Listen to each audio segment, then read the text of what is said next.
ఆ నియోజకవర్గంలో కార్పొరేషన్ ప్రకటన కమ్యూనిస్టు పార్టీల మధ్య అగ్గిరాజేసిందా?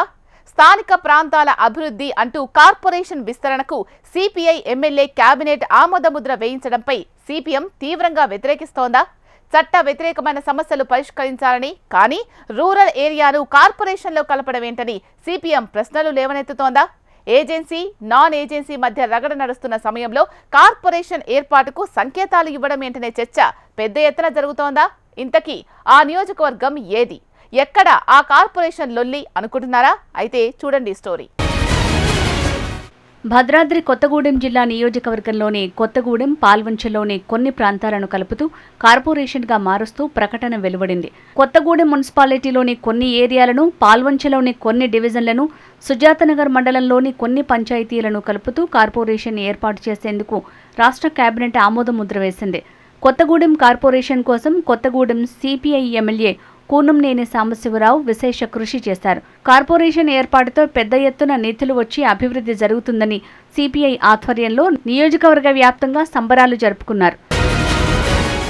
ఎన్నో ఏళ్లుగా అభివృద్ధికి ఆమడ దూరంలో ఉన్న కొత్తగూడెం అన్ని విధాలుగా అభివృద్ధికి బాటలు పడుతున్నాయని ఎమ్మెల్యే కూనంనేని సాంబశివరావు ప్రకటించారు.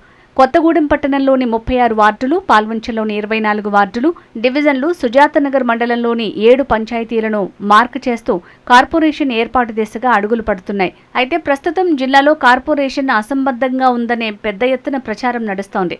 అయితే కొన్ని సంవత్సరాలుగా పాల్వంచ మున్సిపాలిటీలో ఎన్నికలు జరగటం లేదు. దీనికి తోడు పాల్వంచలో ఏజెన్సీ, నాన్ ఏజెన్సీ అంటూ ఉద్యమాలు సాగుతాయి. ఈ తరుణంలో మున్సిపాలిటీకి కొత్తగూడెం కార్పొరేషన్లో చేర్చడంపై సర్వత్రా చర్చ జరుగుతోంది.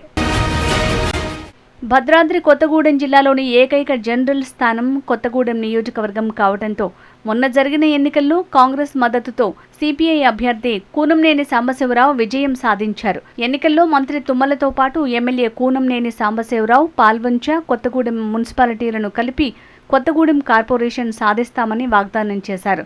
దానికి అనుగుణంగా కొత్తగూడెం కార్పొరేషన్ ఏర్పాటుకు మార్గం సుగమమైందని సిపిఐ సంబరాలు జరుపుకుంటుంటే సిపిఎం నిరసన కార్యక్రమాలకు కార్యాచరణ సిద్ధం చేసిందట.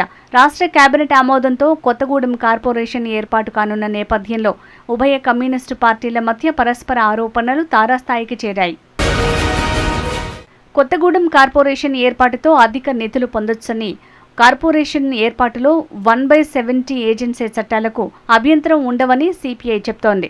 25 ఏళ్లుగా పాల్వంచ మున్సిపాలిటీలో ఎన్నికలు జరగటం లేదని, కార్పొరేషన్ ఏర్పాటుతో మున్సిపాలిటీ ప్రజలకు ఓటు వేసే అవకాశం ఉంటుందని ఆశాభావం వ్యక్తం చేస్తున్నారు. ఇదిలా ఉండగా ఇంకోవైపు సిపిఎం అందుకు భిన్నంగా వాదన వినిపిస్తోంది. కొత్తగూడెం కార్పొరేషన్ పేరుతో అభివృద్ధికి ప్రణాళికలు లేకుండా, చట్టపరమైన సమస్యలకు పరిష్కారం చూపకుండా కార్పొరేషన్ ఏర్పాటు అసంబద్ధమైందిగా ప్రజలను మభ్యపెట్టేందుకే ఆరోపణలు చేస్తున్నారు. కార్పొరేషన్ ఏర్పాటులో భౌగోళికంగా స్పష్టత లోపించిందని, 1/70 ఏజెన్సీ చట్టాలను పరిగణనలోకి తీసుకోకుండా, సరైన భౌగోళిక స్వరూపం లేకుండా కార్పొరేషన్ ఎలా ఏర్పాటు చేస్తారని ఉద్యమ శంఖారావం పూరిస్తున్నారు. రైతులు, వ్యవసాయ కూలీలకు 100 రోజుల ఉపాధి పనులు కోల్పోతారని, కార్పొరేషన్తో ప్రజలకు అధిక పన్నుల భారం పడుతుందని ఆరోపిస్తూ నియోజకవర్గ వ్యాప్తంగా ధర్నాలు, నిరసనలకు సిపిఎం పిలుపునిచ్చింది. సిపిఐ ఒంటెత్తు పోకడలకు నిరసనగా త్వరలో అన్ని పార్టీలతో ఐక్య కార్యాచరణ ఏర్పాటు చేసి స్థానిక ప్రజలు, మేధావులతో కార్పొరేషన్ ఏర్పాటుపై ఉద్యమం చేపడతామని హెచ్చరిస్తున్నారు సిపిఎం నేతలు. దీంతో కొత్తగూడెం నియోజకవర్గంలో కార్పొరేషన్ ఏర్పాటు వ్యవహారం చిలికి గాలివానలా మారింది.